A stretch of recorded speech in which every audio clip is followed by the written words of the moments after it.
নমস্কার, কেমন আছেন সবাই? নন্দিনীর স্বাদ কাহনে আপনাদের সবাইকে স্বাগত জানাই। আশা করি যে যেখান থেকে আমার ভিডিওটি দেখছেন সবাই সুস্থ এবং ভালো আছেন।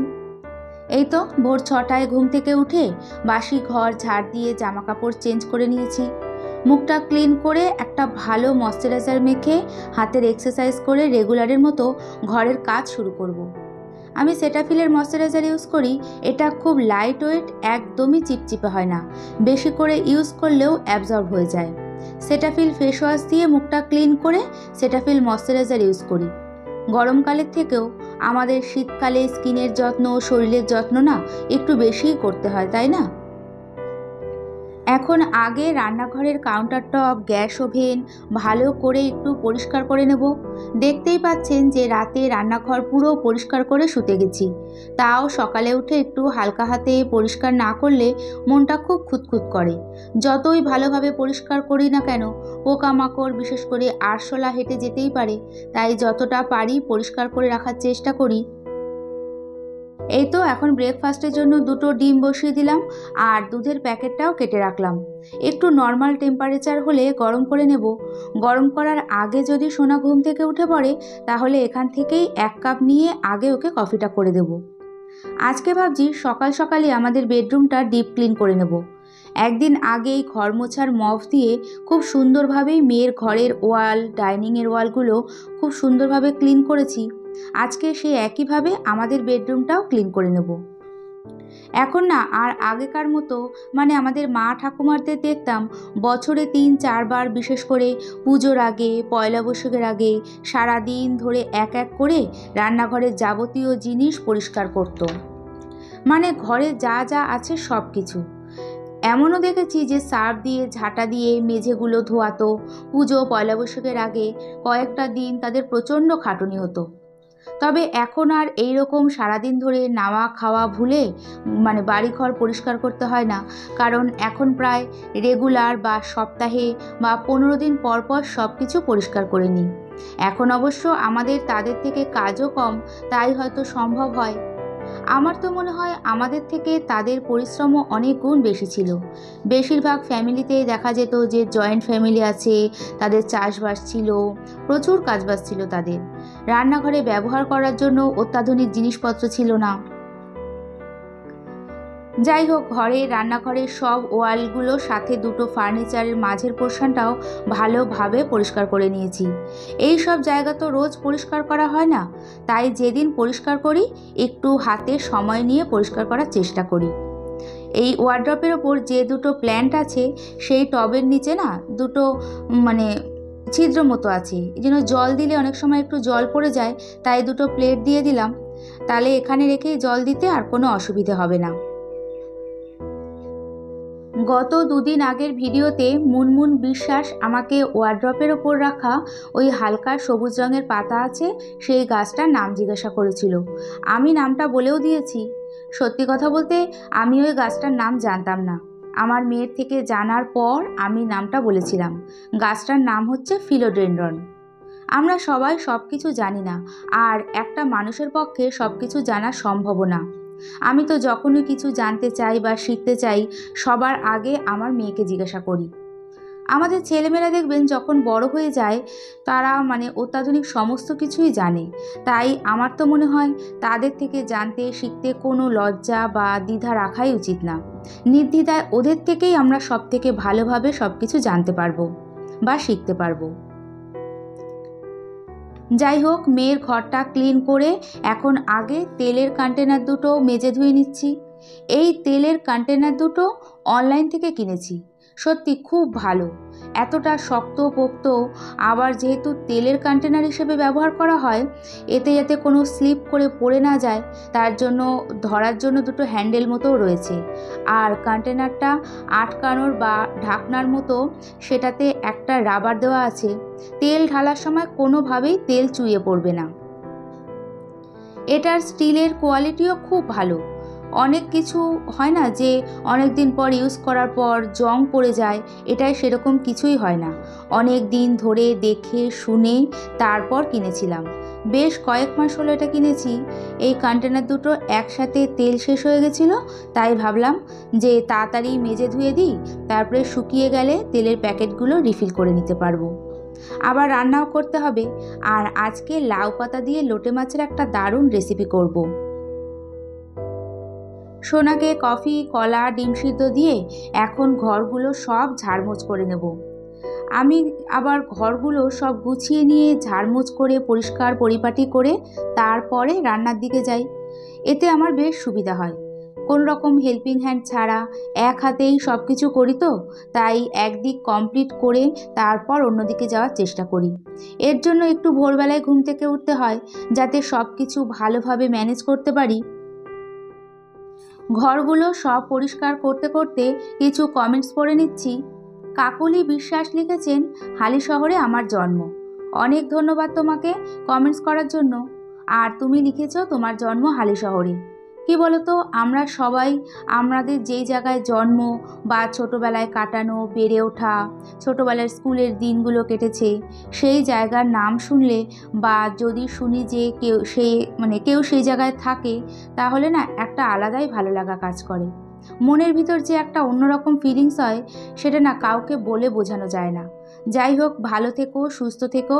এখন কোথায় থাকো সম্ভব হলে জানিও। 3 এঞ্জেল থেকে কমেন্টস করেছে, আমি প্রথম।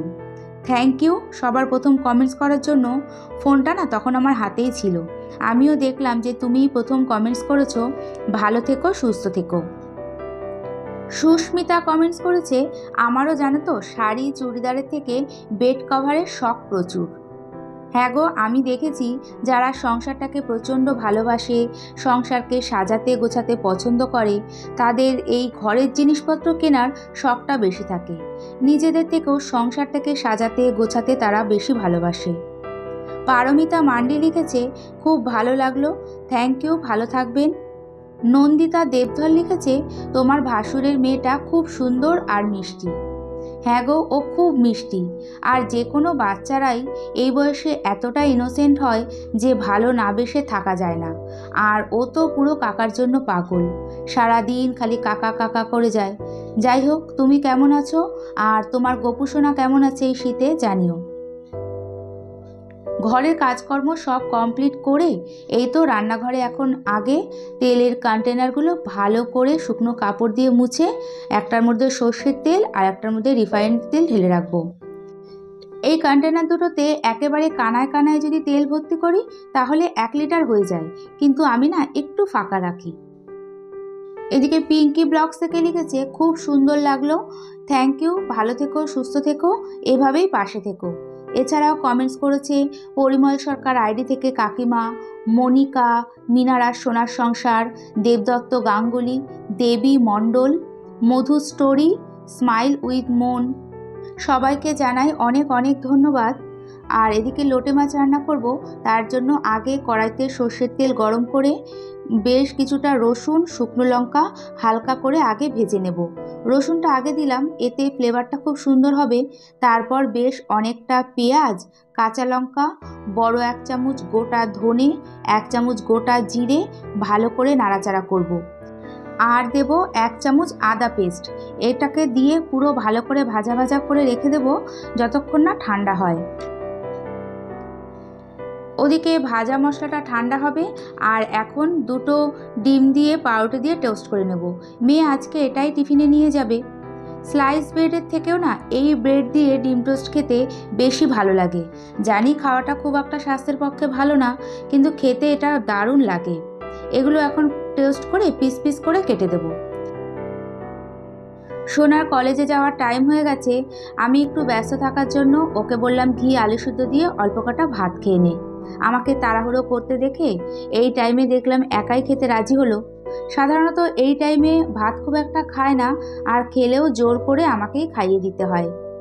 এরই সাথে ভিডিওটি দেখতে দেখতে কোথাও এতটুকু ভালো লেগে থাকলে একটা লাইক করে দিতে ভুলবেন না। চাইলে কমেন্টস এবং সাবস্ক্রাইব করেও পাশে থাকতে পারেন। আর কাজগুলো যদি আপনি অলরেডি করে থাকেন তাহলে আপনাকে অসংখ্য ধন্যবাদ। তো পাউরুটিগুলো পিস পিস করে কেটে টিফিন বক্সের মধ্যে ভরে দিলাম। একটু ঠান্ডা হয়ে গেছে, ঠান্ডা না করে তো আর ভরা সম্ভব না। এরই মধ্যে সোনার খাওয়া প্রায় হয়ে গেছে, আর ওই ভাজা মশলাটা দেখলাম পুরো ঠান্ডা হয়ে গেছে। এখন সেটা মিক্সি বাটিতে দিয়ে একটা পেস্ট করে নেব। ঠান্ডা না হলে তো মিক্সি বাটিতে দিয়ে পেস্ট করা উচিত হবে না, কারণ মিক্সিতে আরও গরম হয়ে যাবে, আর পেস্টটা পুরো স্মুথও করা যাবে না।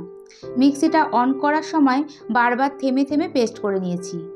হাজব্যান্ড ইতিমধ্যে বাজার থেকেও চলে এসেছে, আর লোটে মাছগুলো ভালো করে ধুয়ে জল ঝরতে রেখে দিয়েছি।